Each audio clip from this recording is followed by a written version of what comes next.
Fucking mosquitoes. I had to attend to a family member because she had some surgery that needed to be looked after, and I'm not abandoning that certain family member. So she's doing fine now, but I'm finally back, ready to do a few more reviews. Uh, and also, I was sort of semi busy with work, but mostly I was just focused on. Damn, itch. Mostly I was just focused on looking after that family member. So today I will be delving upon a certain film, one that is either loved or hated in the Godzilla community. And I kind of fall into the second category, but there's aspects about this movie that I do like. But for the most part, I don't think this is a very good film. Today I will be reviewing 1973's Godzilla vs. Megalon. Directed once again by Jun Fukuda, with the screenplay also written by Jun Fukuda. I think this is the only Godzilla movie he ever wrote. Though he did also have some input with Shinichi Sekizawa, starring Katsuhiko Sasaki, Hiroyuki Kawase, and Robert Dunn of all people. And today, joining me is a special guest of a YouTuber who I've followed for a few years. In fact, his 30 Days of Godzilla feature kind of gives it away, but his 30 Days of Godzilla feature made me a fan of his. I will be joined by none other than JT is Reborn, aka Sean. Make your debut, Sean. Oh, can you hear me? What? I can't hear you. What? Who? Hello? Yes, I hear you. All right, cool. Just wanted to make sure because, technology is a pain in the ass sometimes. Yes. But thank you for having me, and let's talk Godzilla versus Megalon. I just rewatched this movie for the first time, probably since that marathon that I did a few years ago where I had to sit back and rewatch all the movies. And yeah, it's definitely one of the weaker Showa films, but I still had kind of enjoyment out of it. I watched the English dub because I used to watch it when I was younger. Ugh, and this movie's dub. Some of it is pretty bad. Like the little kid, he's like, he sounds. And if you think Godzilla's Revenge had a lot of stock footage, you have to rewatch Godzilla vs. Megalon because even as a kid, I could tell. I'm like, this is the same footage from War of the Gargantuas. This is the same footage from Godzilla vs. Gigan. This is the same footage from Ghidorah the Three-Headed Monster. This is the same footage from. This is the same footage from. I'm repeating myself a lot. All the same footage. The movie switches from day to night constantly. Yes. It doesn't match up at all. There's shots where Megalon tries to take down a plane, and then, like, if you pause the movie, it turns into Gigan's claw when it destroys it. I'm like, they couldn't even edit him smashing the plane. Let's not get ahead of ourselves, but let's talk about our histories with Godzilla versus Megalon. You can go ahead, Sean. Okay, well, when I was younger, my family would always give me Godzilla VHS tapes. I was obsessed. I actually had, like, a lot of the same tapes, like, multiple times. Like, I had, like for instance, Godzilla vs. Mechagodzilla. I had that movie, like, 3 separate occasions. I had, like, Godzilla vs. the Cosmic Monster. I had, like, 2 of the same VHSs, just different, like, box cover art. And with Godzilla vs. Megalon, I had it, and it was kind of a crop VHS. The dub is still the same as it is on the DVD, and I'd watch that one. It was never one of my favorites, but I loved it simply for Jet Jaguar, which when they name him in the movie, I'm like, I'll call him Jet Jaguar. Why did you call him that? Like, why? It doesn't make any sense. But I used to watch this one on VHS tape, like immediately following Godzilla vs. Gigan, and I still like Godzilla vs. Gigan a lot more. But I do have a soft spot for this movie. It's not very good in terms of, like, quality filmmaking, but it is a guilty pleasure, and which is the same for a lot of the Showa films. I have a soft spot for this one, even though I know it objectively it's not one of the better Godzilla movies. Yeah, so my history with Godzilla vs. Megalon is it has its roots in a show that I am so ashamed to admit that I have watched. So many G fans are aware that for a long time, Godzilla vs. Megalon was pretty how should we say, sparse. It was released in the 70s and 80s quite a bit. And it was also re-edited at one point to be barely more than an hour long. Yeah, it's only like hour 20 minutes. Oh, we got a comment, by the way. Oh yeah, Gerard Osborne says, if Gigan, Megalon, and Jaguar appear in the MonsterVerse, how do you guys think this should be handled? Gigan should be still a space monster. Megalon should not be a cyborg monster, but he should be an underground ancient monster. And Jet Jaguar should be purely a man-made character with an AI system. Yeah, like I have a couple ideas how they could do Jet Jaguar. Part of me thought, like, since he's kind of like a crazy looking design, that he could just be kind of a cameo on like some TV show that like one of the kids is watching. Huh. Like you know how in some movies they watch things on TV. Like he could be one of those little kid TV shows like within the universe of the MonsterVerse, where it's just like Jet Jaguar, the TV show. Oh, like Turbo Laser and RoboCop. Yeah, something like that. Or like, you know, how they have like the movies within a movie or TV shows within TV shows. That'd be a good way to have Jet Jaguar, unless you like fully update and change his design. But I like his crazy looking design with all the colors and stuff. But that's just me. And Gigan, he should be a space monster. Megalon should be kind of like this organic creature that lives within the earth. Just kind of the same abilities. Maybe adjust it to where he doesn't have like the metal. Maybe make it look a little bit more organic. Yeah. So. Hello, Justin. I'm joining for this review. JTs are born. I'll just leave a comment. And for the record, Justin, we just started, so you're not late or nothing. Anyway, yeah, so we literally just started. Yeah. So my history with Godzilla vs. Megalon, once again, is so for the longest time it was pretty sparse in terms of home video in its current form in the US. But the first time, if the rumors are true about Pacific Rim crossing over into the MonsterVerse, I would love to see that Pacific Rim crossing over with the MonsterVerse. Yeah, I would too. I made a video on it too. My idea for a crossover. I think the multiverse theory, like they have on The Flash, where it's like parallel Earths. Perhaps at the end of, like my original thought was after Pacific Rim 2, they could have done that where they go into the kaiju world, but on their way back they end up with Gypsy Danger, I guess Avenger now, and enter into the MonsterVerse. And then maybe the humans use the technology from the Jaegers to create their own Mechagodzilla. Which, by the way, Sean can't see this, but I'm just going to show the audience. I can see it now. I have my computer pulled up. Oh, okay. So I can watch while. Well, now you get to look at my ugly mug. Here it is. For the record, reviews for these coming out in the future. Yes, Pacific Rim Uprising.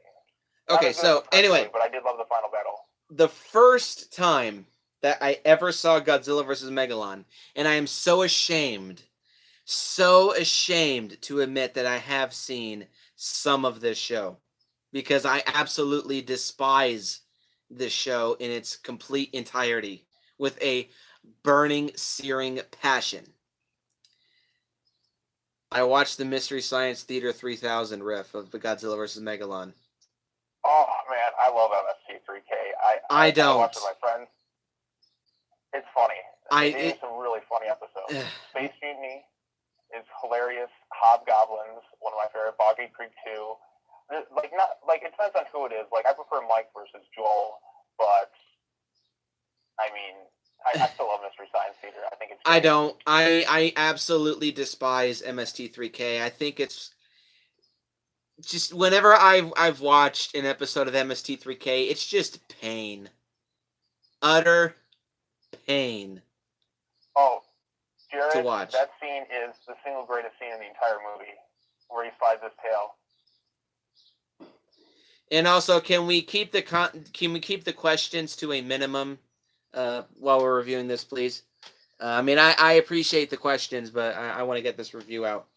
So yes, my first time viewing Megalon was on MST3K, and honestly, it was hard for me to enjoy the film because we had these assholes down here talking over the entire fucking movie. It was not a good introduction to the film. But I managed to just sort of tune out the rest of the assholes on the bottom and actually watch the movie. And even then, I was not impressed. I I was not all that impressed. I noticed all the stock footage, even without slowing down um, the screen and watching the movie in slow mo. I could see the stock footage from Godzilla vs. Gigan, mainly because I watched Godzilla vs. Gigan so many times. Yeah, that's one of my favorites. One of my favorites too. But anyway, so I watched the MST3K dub, and I didn't watch Godzilla vs. Megalon for another 5 years. And it wasn't until I actually got the DVD, see what company, the Tokyo Shock DVD, and I rewatched Godzilla vs. Megalon again. And I watched it a few times because I was able to enjoy it now that I didn't have the MST3K assholes talking over it the entire time.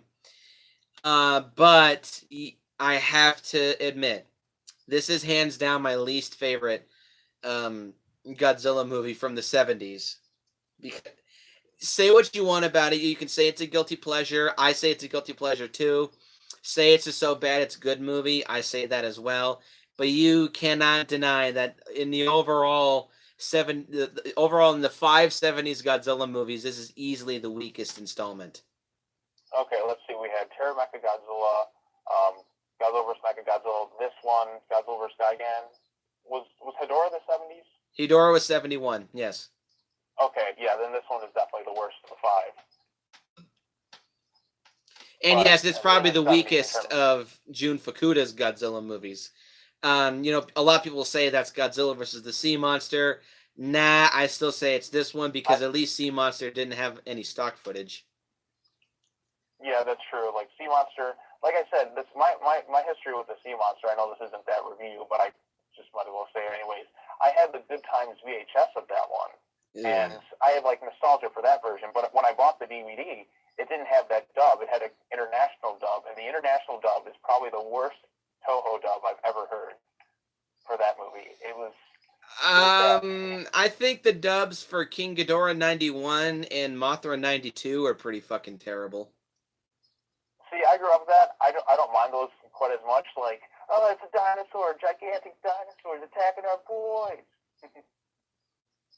I mean, I'm fine with that because it was like the same familiar Toho.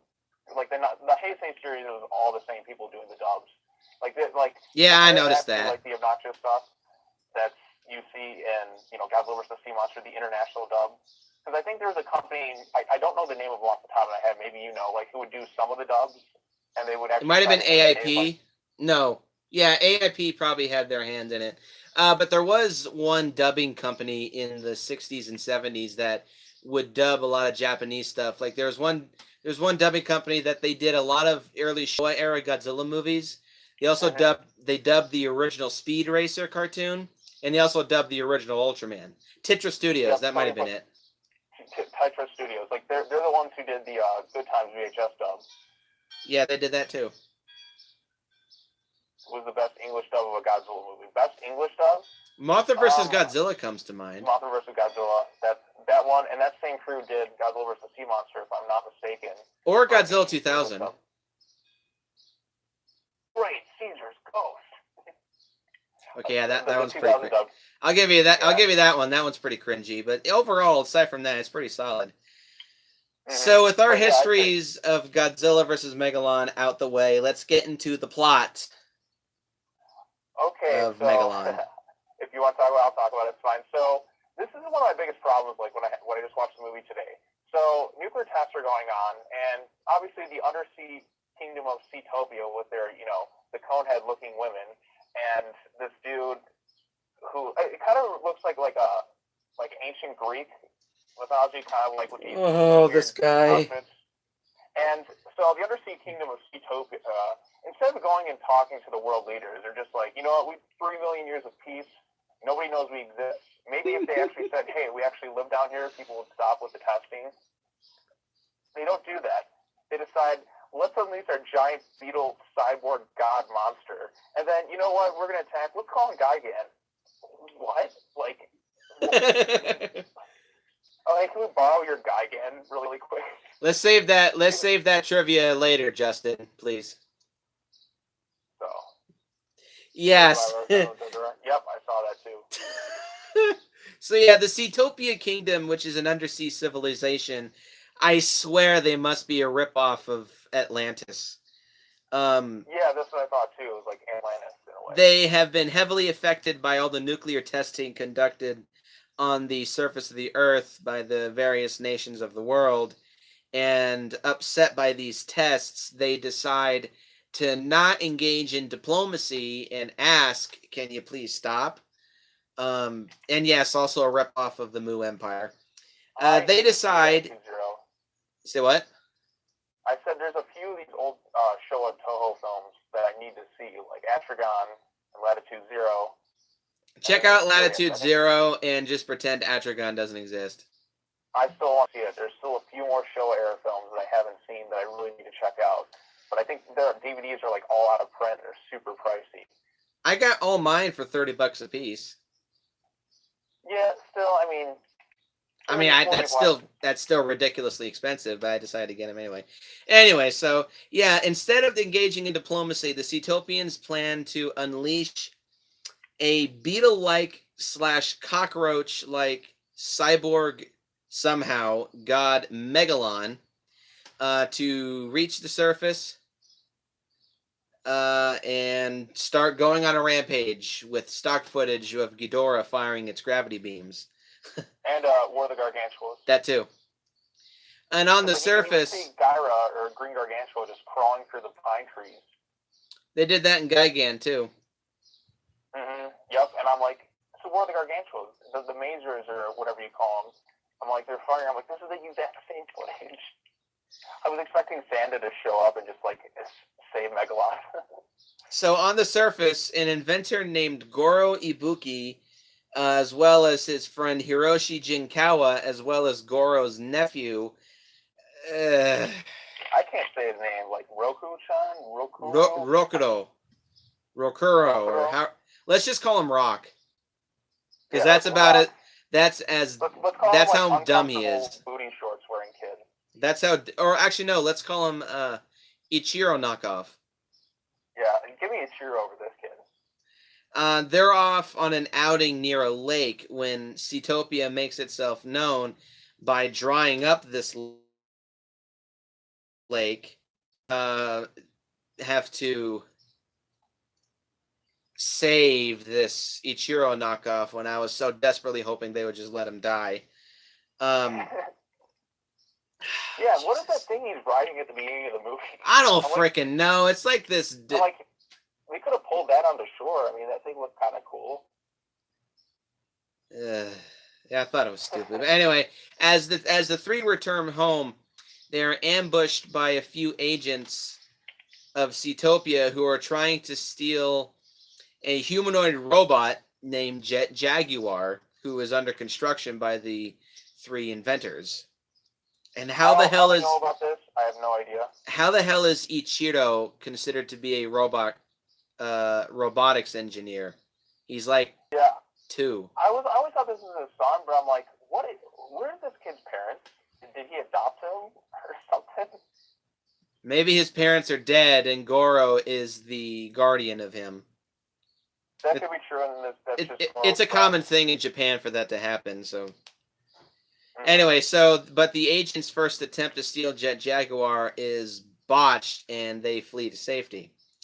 And sometime later, Jet Jaguar is completed. However, once again, the trio of inventors are knocked out by the Seatopian agents yet again. And the agents plan to use Jet Jaguar to guide and direct Megalon to destroy whatever city Seatopia commands it to do. Yet again, engaging in the fucking trope of having monsters under mind control. Okay, can we talk about like when they abducted the kid first? I'm like, was that pure stranger danger to me? Like, did you get those vibes immediately when they started? Like, I'm like, why is this kid going off by himself immediately after they just got attacked by the Seatopians? I mean, like whatever like his uncle or his friend, they don't just be like, it's probably not a good idea that you do this. I mean, we just had these people ransack our labs the night before, and now you're going off in your little tiny motorcycle and your uncomfortably short shorts, and you're abducted by these creepy pedo-looking dudes. And that really doesn't scream stranger danger. It just screams dumb. Anyway, so the agents, yeah, like I said, they plan to use Jet Jaguar to direct Megalon. Goro and Ichiro knockoff are sent to be killed, to be, I don't know, taken someplace in a truck and I guess dumped off a cliff or some shit. Yeah, they're gonna be taken to like Seatopia. Another thing too is if Megalon cyborg, can't they just control him like without Jet Jaguar? And also when Jet Jaguar is broken free to control, Megalon has no idea what he's doing. Can't Jet Jaguar just trick Megalon to go back and attack the Seatopians or go back to his home? Just saying. And why would they kidnap? Why would they leave the one friend there? Why wouldn't they keep Goro there? Because he may know how to control Jet Jaguar. Why not leave the friend and the kid in the truck? It doesn't make sense. Because and then we plot. Have, wacky car chase. Because plot. That's the only reason I can give you. Anyway, so Megalon is finally released to the surface, and Jet Jaguar is put under the control of the Seatopians, and he guides Megalon around to attack Tokyo. And of course, with the JSDF failing to defeat Megalon. And eventually the trio miserably fail. And eventually the trio managed to escape from the Seatopians and they reunite to devise a plan to send Jet Jaguar to get Godzilla's help. Oh yeah, Godzilla's in this movie. Using Jet Jaguar's secondary control system. Would you say this is the most goody-good, babyface Godzilla's ever been? Yeah. And then I'd say followed up by this is when he's in Hedorah, because Gigan, he sounds like a smoker in the English dub, but this one he's really kid friendly. Although I don't really mind a kid friendly Godzilla. I don't really mind a goody two shoes Godzilla, because honestly to me that shows that Godzilla is extremely intelligent, and I've always liked that in my Godzilla. Character too. Yeah, that too. But anyway. Well, actually, this Godzilla didn't destroy. Well, he's the second Godzilla, and he makes his face turn in Ghidorah the Three-Headed Monster. Yep.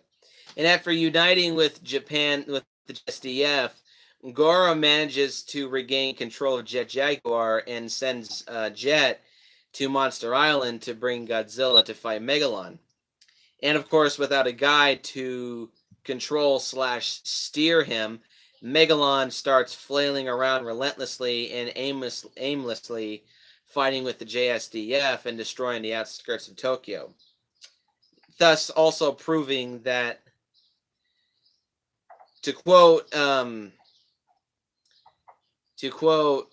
Daniel from one of his early Kaiju KMR live streams, yes, Megalon is an idiot. Yeah, Megalon is pretty dumb. Megalon's a fucking dumbass. Anyway, so the Seatopians learn of Jet Jaguar's turn, and they send out a distress signal to call Space Hunter Nebula M, from the previous movie, of course, to send Gigan over to assist them. With the cockroach people. Yep. Is it still the cockroach people? Yes. And I just realized, James Wolfe was right. He's like, hey, can I borrow your monster? Yeah, it's like, oh, hey, bro, can I borrow your kaiju? Okay, here's the thing, too. Couldn't they have asked the Seatopians for help with Gigan? Who knows? Anyway, as Godzilla journeys to fight Megalon, Jet Jaguar programs into a safeguard mode and decides to hold off Megalon on his own, and he grows to gigantic proportions, Ultraman style, to face Megalon himself until Godzilla arrives, which is smart, and it goes to show that Jet Jaguar is also sentient. I like my robots to be sentient, thank you. and the battle is roughly at a standstill until Gigan arrives, and both Megalon and Gigan double team Jet Jaguar and beat the ever living shit out of him. One issue that I'm gonna save that. Save that for later. Save that for later. Save that for later. Okay. Anyway, so Godzilla finally arrives in the last 22 minutes of the movie. The stock footage. Aside from stock footage. To assist Jet Jaguar, and after a long and admittedly entertaining fight, Gigan and Megalon both retreat, and Godzilla and Jet Jaguar shake hands with the awesome instrumental of Jet Jaguar's theme playing. I love that theme so much. No, I hate the song with the lyrics, but I do like the instrumental. I have a soft spot for it, like I said. And then, like, the handshake thing, it's like, can you imagine in the first Godzilla movie, he goes and he just shakes someone's hand? I mean, we've come such a long way. Yeah. I mean, the scene with the tail slide. The tail slide is one of my favorite moments in the entire series. It's so, just because it's so laugh out loud ridiculous, but it's so laugh out loud awesome as well. Exactly. I mean, the Showa series had so many of those crazy moments. There's the Godzilla dance part where he's jumping in the air. Godzilla vs. Hedorah, the most LSD-induced Godzilla movie of all time. He starts flying. This one, he does the tail slide. Even I know you don't like MST3K, but even they lost it and just applauded the tail slide scene. They know it was too crazy but too amazing at the same time. Anguirus, and that. They just show up at the beginning of the movie and then they just disappear. Yep, Anguirus would have been... Well, I already went into my spiel on how much I wish Anguirus was better in the previous movie. Anyway, so the movie ends with Godzilla returning to Monster Island, and Jet Jaguar returns to his previous human-sized state and reunites with his inventors, thus ending the movie. So how about this plot? Oh, isn't it amazing? People complain about Godzilla versus the Sea Monster feeling like an extended TV episode. Look at this movie. This is an 81-minute long TV episode. It feels like the pilot episode to a Jet Jaguar TV series, which actually is kind of what this movie was supposed to be in the first place. Yeah, because it was originally Toho held a contest, if I recall, where they had some kids design something for their movie, and they were going to have a Jet Jaguar movie, and they're like, this probably won't sell unless we get Godzilla in there. That is correct, yes. Toho held a contest, and they asked Japanese kids to submit their ideas for their own superhero, and they planned to have Jet Jaguar versus Megalon as a movie.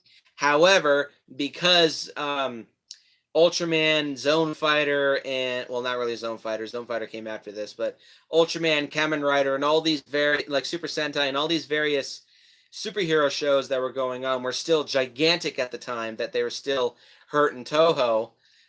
So they said, yeah, this probably isn't going to do well. Let's just shoehorn Godzilla in. And apparently it is true. This whole movie was made in just 3 weeks. It shows so much stock footage, inconsistent. And I bitch about Atragon being as rushed as it is. I still will bitch about how rushed that movie is, but yeah, this movie's definitely rushed. And honestly, I would have preferred to see just a simple Jet Jaguar versus Megalon movie. And I would have preferred a Jet Jaguar got his own TV series. But no. That would have been cool too, but at the same time, we wouldn't have gotten the Godzilla tail slide. Yes, that is true. And we wouldn't be making this video. Well, maybe it would be a different one, but this exact video. True. So, let's get into the pros of Godzilla versus Megalon. You want to go first, Sean? I know you're not really used to my style of videos, but go ahead. What are the good things you have to say about this movie? The Jet Jaguar, anything with Jet Jaguar is great. The fight scenes are pretty fun, although there's a lot of stock footage.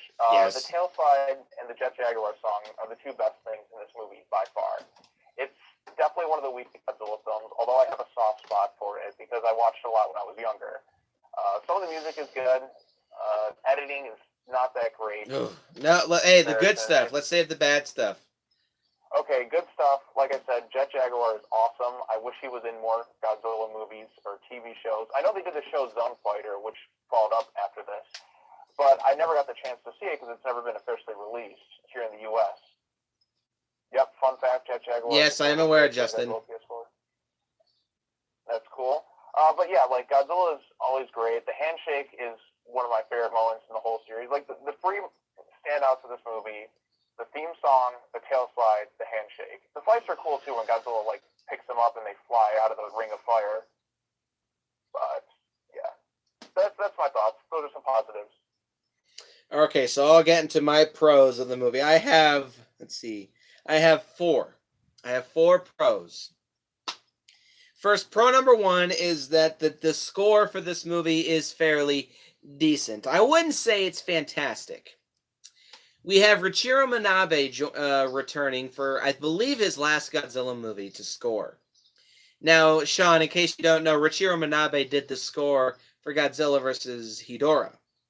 And it's funny I bring that up because this movie's score is very reminiscent of Godzilla vs. Hedorah. In fact, I think there's a couple tracks from Hedorah that are replayed in this movie a couple of times. Yeah, definitely.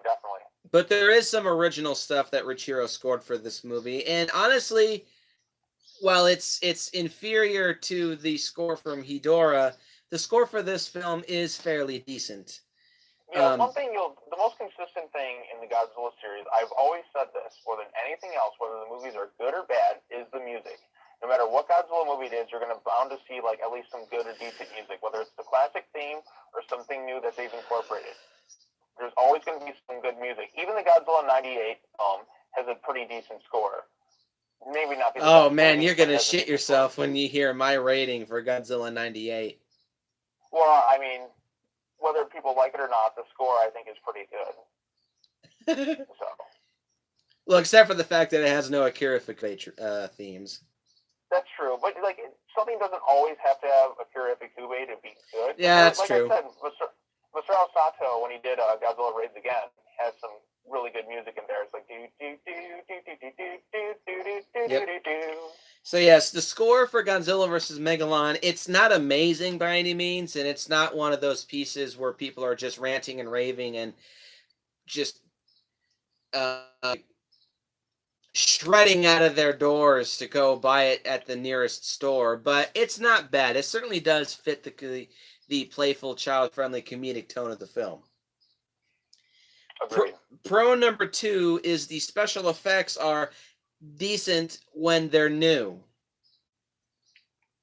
And I say decent because, yeah, this movie is very obviously suffering from a low budget. Oh yeah, definitely. The Jet Jaguar suit, I'll save my true thoughts on Jet Jaguar for in just a few minutes. But the Jet Jaguar suit overall, it's actually pretty well constructed. It doesn't look rushed. It doesn't look poorly put together. It doesn't look just haphazardly thrown together. It looks like a pretty solid suit. It looks pretty good. Yeah, the Megalon suit is very well constructed, despite this movie's low budget. I think Megalon is a really, really, really badass looking monster. And I actually think Megalon is one of the most underrated Godzilla monsters out there. Despite him being a dumbass, Megalon is still pretty badass in my eyes. Jumping around, I was laughing my head off. Yeah. I'm like, can't you fly? He has to hop around like a fucking grasshopper. You're a rhinoceros beetle, cockroach, fuck child. You're not a grasshopper. He's like, wee. But anyway, so the special effects overall, the only special effect in this movie that I think is legitimately good is the destruction of the dam. That one's good, and then I will say the scene at the beginning, there's a shot where you see them all over like the miniatures after the lake is drained, where they like superimpose them together. Oh, yeah, that looked good too. The composite shots are all right in this movie, but the destruction of the dam is surprisingly really good. It doesn't look nearly as good as the dam destruction from the original Mothra, but for this movie's low budget, the destruction of the dam in this movie looks pretty solid. No pun intended. Mm-hmm. And seeing Megalon slide out from under there and just go head over heels is it's pretty cool to see. Um, Pro number 3 is Jet Jaguar. Yes, I will admit it. Jet Jaguar is pretty damn cool. Yes, I will admit. His design, yes. Okay, so how Jet Jaguar was initially designed, it was a mix of Ultraman and Mazinger Z, the giant robot that is piloted by Koji Kabuto, from Go Nagai's manga and original anime, which I do own. Mainly the influences of Mazinger Z are in his face. His mainly his face. His eyes, nose, and mouth look like they were ripped straight off of Mazinger Z and copy and pasted on to the body of a knockoff Ultraman. But as just a superhero in his own right, he's not bad. I like that he's a pretty physical fighter. I like that he tries to be a quick thinker. Really tries to be a quick thinker. My one issue with Jet Jaguar is that he has no energy attacks. Well, they fixed that in the video game. They do, yes, but the video games have nothing to do with my channel. So, for the sake of this review and this channel, the video games don't exist because I'm not a video game reviewer. So he has no energy attacks, and for me, that's a bit of an issue. Even if he just had eye beams, that I would have been fine with that. Yeah, that would have been cool. But no, Jet Jaguar has no energy attacks. He's purely a physical fighter, and I think that that it doesn't really make Jet Jaguar stand out amongst. Well, he kind of does, but in terms of me, he doesn't really stand out amongst all the other Japanese giant superheroes out there. All the various other Japanese giant superheroes that they have at least a finishing attack that everyone remembers them for. Megalo Man, it's the Megalo Fireball. Super Robot Red Baron, it's the Electricker. Iron King, it's the Iron Kick. Jet Jaguar has nothing. Ultraman is the Specium Ray. Kamen Rider, well, he's not a giant superhero, but Kamen Rider, it's the Rider Kick. Jet Jaguar has nothing. Megazord has so much stuff. Power Sword. Let's not get into Kamen Rider, please. Anyway, so and also take any season of Super Sentai. Each member of Super Sentai has their own finishing attack. Jet Jaguar ain't got shit. I strongly wish that he had an energy attack, but no, he doesn't. But Jaguar still. Thumbs up. Huh? But he has the thumbs up. And a theme song. A shitty theme song. Jet Jaguar. Anyway, yeah, he's like Tetsujin 28, who is a purely physical fighter. That's why I'm not the biggest fan of Tetsujin 28 either. So yeah, but still overall, Jet Jaguar, he's pretty badass. He's really badass in the Godzilla Rulers of Earth comics, which I have read. I gotta finish that series. And pro number 4 is that the final monster battle is really, really, really entertaining to watch. Yeah, I'll agree. The Ring of Fire scene, and then the tail. Yeah, the Ring of Fire, that looks pretty cool. And also when Megalon taunts him too, like I believe, like gives his hand, he's just like, just bring it. Yeah, and also when Jet Jaguar and Godzilla escape from the Ring of Fire, and Godzilla just lets loose his atomic ray at Gigan and Megalon, that's an awesome scene. But overall, the final battle, it's pretty entertaining. And yes, the tail slide scene, it's ridiculous, but it's also awesome. When Jet Jaguar tosses Gigan into the air. Which, by the way, I didn't mention this. The Gigan suit in this movie looks pretty shitty. Yeah, it's not up to the par of the last movie. But then again, like, because they overused it, probably rushed, didn't have a chance to touch things up a bit. Mainly, there's two things about it which looks a lot skinnier in the forehead. And also, Gigan's claws, they Like one curves downward and one curves upward, and it just looks ridiculous. It looks absolutely ridiculous. And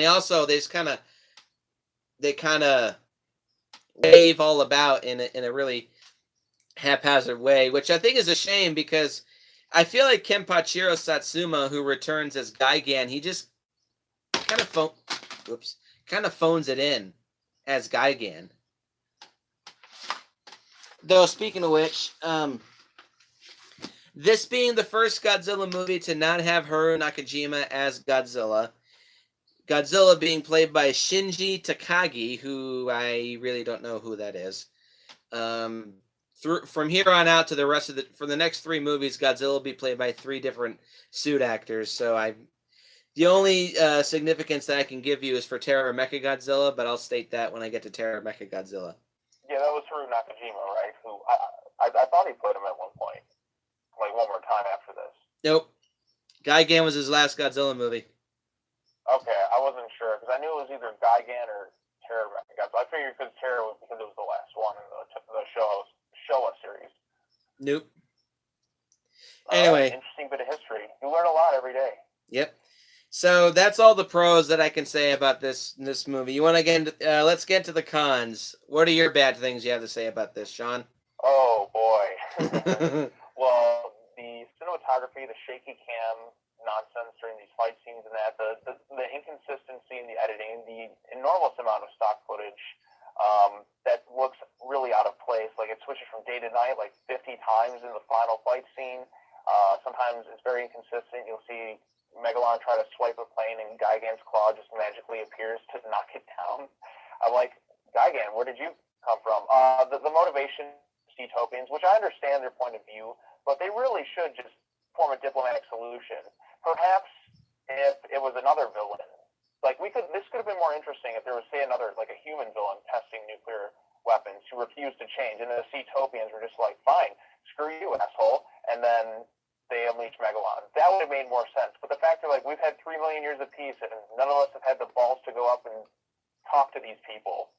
We'll just send our giant monster. I'm like, are you afraid of confrontation? I mean, you could just go and say, hey, assholes, your tests are destroying our country. Will you please stop? And then the UN and all them are like, oh my God, we're so sorry. We didn't know you were there. We'll stop. Problem solved. And if they didn't, then I'd see some justification unleashing Megalon. Yep. It's just, it's frustrating in that regards. And like I said, the English stuff, we'll get to that really quick. The little kid talking is unintentionally funny, which is still bad. Trying to think other things. Like, Godzilla doesn't factor too much into the plot until the beginning. He felt kind of like added on. He feels like a last-minute addition. Yes, he does. Yes, he does. But a cool last-minute addition. Because I probably wouldn't have seen this movie if Godzilla wasn't in it. I guess. Well, maybe I would have. Yeah, you probably would have, but at a later date. Agreed. And any other cons? The villains aren't, like, the coolest. I love the cockroach people from the last movie. But we never see them. Name, but like, their plan for peace and their stuff was more entertaining, and they were more manipulative. Like, the Seatopians are just, like, outside of the design of them, like, nothing about them really stands out. And they're not as cool as the Simians are in the next movie. The Simians are my favorite, like, Godzilla alien-type villains. They turn into space apes, which is awesome. They probably had the influence of the Planet of the Apes movies, which had just ended this year, but were probably still pretty popular at the time. Anyway, so... Exactly. If that's all you had to say about the cons, let's move on to mine. Oh, boy. For con number 1, let's see, I have 1, 2, 3, 4, 5 cons. Con number 1 is that the overall plot to this movie is fucking pathetic. As I stated earlier, this movie feels like a TV episode. It feels like a filler TV episode.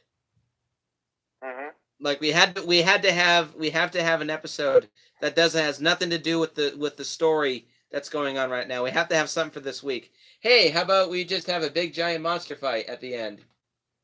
Sold. Get it out by Friday. That's what this movie feels like. It feels like a filler TV episode.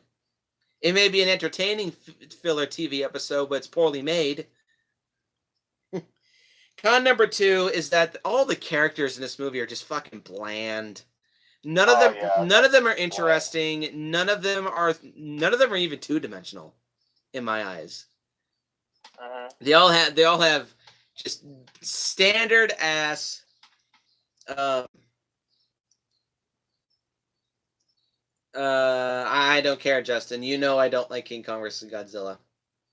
You don't love Mr. Taco? No more. Shut it. Godzilla. Zip it. Favorite. I can't stand Mr. Taco. I love Mr. Taco. I don't. I remember seeing him in like some other movie one time. I forget what it was called, but then I just watched him like, hey, it's Mr. Taco from Godzilla, and then he immediately gets shot. I don't know what movie it was, but I did get a laugh out of that. Anyway, so yeah, all the characters are bland. Probably the worst has got to be Ichiro knockoff because he's so fucking annoying. I mean, I go as far to say he's probably even more annoying than Ichiro from Godzilla's Revenge. But Ichiro's a better lead than anyone in this movie. I will say that, like, she was more interesting than anyone. Barely, and boy, is that saying something. Character. Boy, is that saying something. Yeah, that's saying, like, the characters in this movie are so flat, and I'm like, you know, I was gonna say something, but I probably Thank God, Katsuhiko Sasaki would later go on to play a far superior character in a far superior film in Terror of Mechagodzilla. Yes, he was the one who was in love with Katsura, right? Yes. Con number 3 is that the villains in this movie are fucking lousy as all living shit. Yep. Most infamously, the lead Utopian played by Robert Dunham, who played... What the fuck was the guy's name in Dogora? He played the Diamond Thief, or like the American Diamond Thief who had judo chop Austin Powers' hands from Dogora. He's not very interesting. Mark Jackson, that was his name. Okay. So Robert Dunham, he's completely wasted in this movie. He looks fucking ridiculous in his outfit that he... Megalon. Oh, God. The villains are fucking stupid. Not to mention they feel like rip-offs of both the Atlanteans and also the Mu Empire from Atragon. You can really tell that Jun Fukuda just didn't give a shit at this point. Yeah, it was obvious, like, he was just like, we gotta make a movie. We gotta get our money's worth. So, that's why this one just feels thrown together. And it's a shame because there was a few movies that, like, cause the next one after this, I think, is one of the best in the Showa series. The next two, actually, are really solid. Yep. And, con number 4 is that, while I do think the special effects are decent, they still are clearly rushed. This is no more obvious than in the Meguro Goji suit. Mm-hmm. Yeah, there's an inconsistency in the suits. Now, I don't know all the suit names off the top of my head. The Meguro Goji suit. The body of the suit remains the same for the last 3 Godzilla movies. It's just the head that keeps getting redesigned. Yeah, because the head changed. Like, the new fight scenes in this movie, it's different. And then, like, you see the stock footage from Godzilla vs. Gigan, and the head changes there where he's bleeding again. Well, at least that's cool. We get to see that scene where he gets sliced open, just blood gushes everywhere. But the Meguro Goji suit is the, I may have said that. Actually, no. The Meguro Goji suit is the first Godzilla suit since Son of Godzilla, where I can legitimately say the Godzilla suit, it looks like absolute garbage. There's lots of different there's lots of different, or not really, there's lots of little like metallic looking scale pieces on Godzilla's chest, I guess, that really stick out, especially when he's in a wide open shot and he's like just outstretching his arms and roaring and squaring off Megalon and Gigan, because they're really noticeable there. The hands look really stubby. It looks like the suit actor can barely curl his fingers. He looks like he just do this in the hands of the Godzilla suit. The spines look okay, but the head looks like crap. The head looks like utter crap. You can definitely tell I heard somewhere that this suit, yes, it was very lightweight. It weighed just 88 pounds. But I heard that this suit was made in just a week and a half. It shows. That's crazy. It really shows. The Megarugoji suit looks like utter shit. And also there's a lot of really obvious wire effects that you can see throughout the film. It's like they weren't even trying to hide the strings. Some of the pyrotechnic effects look a little off. The Ring of Fire still looks great pretty though. Cool. Like where Godzilla's head's set on fire, you see one shot. Yep, there was that scene too. And I stated the Gigan suit doesn't look very good in this movie. So the special effects are both good and bad in this movie. I disagree, Justin. The head and Son of Godzilla probably looks the worst in the Showa series. Probably. And the last con is, yes, the overuse of stock footage. I'd be willing to bet there's probably at least 12 to 15 minutes worth of stock footage in this movie. Mm-hmm. All of Megalon's lightning horn effects were stock footage from King Ghidorah firing his gravity beams. It's also disappointing that Megalon never uses his horn lightning against Godzilla. He just uses his firebomb attacks. The firebomb's an interesting thing. It's like he's shooting rocks out his mouth. It's weird. But anyway, so there's a and also when Megalon is attacking the JSDF, there's many shots where you can clearly see Gigan's claw coming down to destroy various planes and shit. Mm-hmm. Yeah, there's a lot of stock footage from War of the Gargantuas in this movie. Again, well, they reused War of the Gargantuas from Godzilla vs. Gigan. But I think they used... I mean, it's a great movie, so... I beg to differ. It's my favorite Showa movie. I beg to differ, but whatever. At least they only reused it once in Gigan. I think they reused it twice in this movie. I could be wrong, but it kind of seemed that way. All the military scenes are stock footage. Yeah, that's true. You can really tell that Toho was really scrambling and running out of funds for this movie at the time. However, there was one movie that kind of saved them, but I'll get to that when I get to Terra Mechagodzilla. That's all I really have to say about Godzilla vs. Megalon. Yes, it is a fun film, only if you turn your brain completely off and you just want to sit down and watch a so bad it's good, fun monster movie. If you look at this movie with an analytical mind, you'll find flaws all over the film. Absolutely. If you're a fan of the serious Godzilla movies, you will hate this movie. If you're a fan of the campy Godzilla movies, I think you'll like this movie. If you're a fan of both, you'll just appreciate this movie, as I do. I don't hate this movie. I mean, I'll sit down and I'll watch this movie and I'll have fun with it. I would much rather watch this movie than shitty-ass King Kong vs. Godzilla. I disagree. I'd rather watch that one than this one. Oh, well. But this isn't a Godzilla movie that I come back to very often, especially in the Showa series, but also just especially in the entire franchise. This is one that I kind of have to be in a certain mood in. Yeah, like this one, I watched it today because we were gonna do this review. This is the first time I've watched it since I did my 30 Days of Godzilla marathon. So, although I still love Jet Jaguar, and I still I watch some of those clips where he does the tail slide, because I mean, that scene is just amazing. Like, it's so ridiculous, but I'm like, it's one of those scenes where it's just like, it's a special kind of ridiculous that you really have to appreciate it for its campiness, and just they really went there with how off the wall it is. But yeah, this is one I don't go back to rewatch all that often from the Showa series. But like I said, I watched it when I was younger a lot, but like even then when I was younger, it still wasn't one of my favorites in terms of the Showa series. It has a lot of problems, and you can just break down so many of them. But yeah, it's a Showa movie. It's a hokey one. It's a campy one. So if you, like you said, if you like your campy Godzilla, this is probably for you.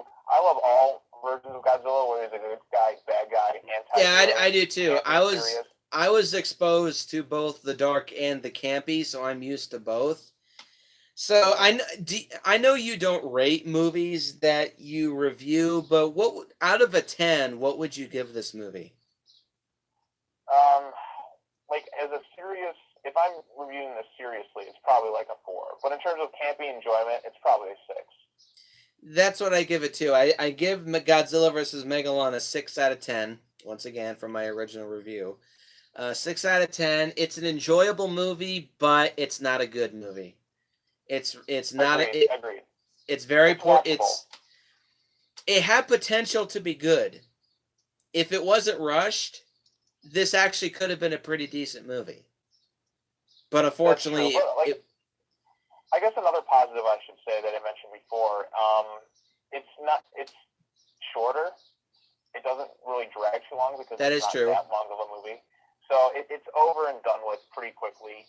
The human characters suck. The villains aren't very good.